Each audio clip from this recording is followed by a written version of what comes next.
we are going to start with the footrest. So we're going up around there and round and down.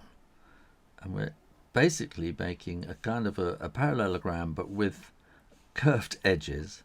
And here we're going to draw little feet going up like that, and then they will go across like that. So that and that are parallel.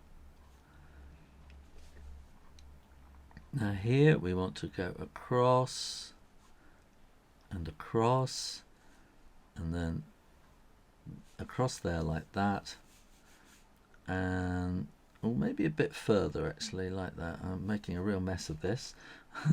And then that will go across. So this is like the soft bit.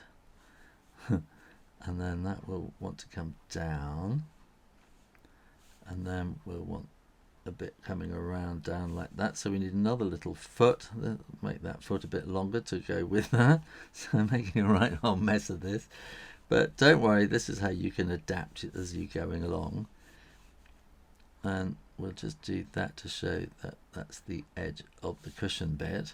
So here we can draw the chair. Just going to go up there like that, and a little bit of a hook at the top, and then that will go back parallel with this around, and then a little bit of a hook, and that will come down. And we'll do the same here with the feet going across down there like that.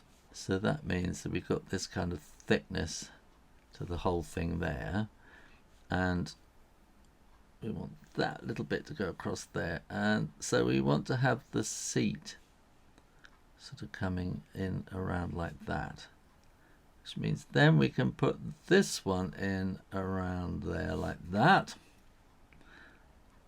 We got the back will be coming up to there, and let's have a little scatter cushion kind of thing going on there, scatter cushion, and then we want the main cushion will be coming in there like that. So that can then go across to there, and we basically got our chair now, so we just need to finish it off with the wicker work kind of thing like that.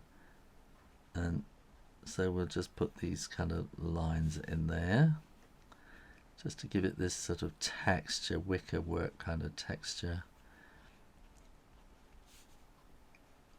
And what I'm going to do is I'm going to leave a little bit of space at the front here. I'm not going to draw, so this will be kind of inkless at the front. So that will hopefully give us sort of a feeling of the thickness of the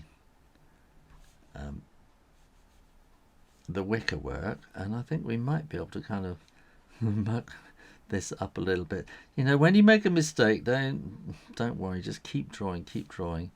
That's going to be the cushion in there, because maybe you can sort of bring the whole thing together a bit later, like I'm trying to do here. And we maybe have some kind of downward lines as well, because the whole thing's woven, isn't it? So they can sort of help give us the shape to the whole thing, like that. We're going to need, we're going to have a bit of shadow underneath there, and a bit of shadow underneath these legs like that. Let's put the whole thing on the ground. That's the cushion. Maybe have a bit of shadow in there. How to draw garden furniture. Thanks for watching and subscribing to Draw Stuff Real Easy, so you can come back and do more drawing. Bye.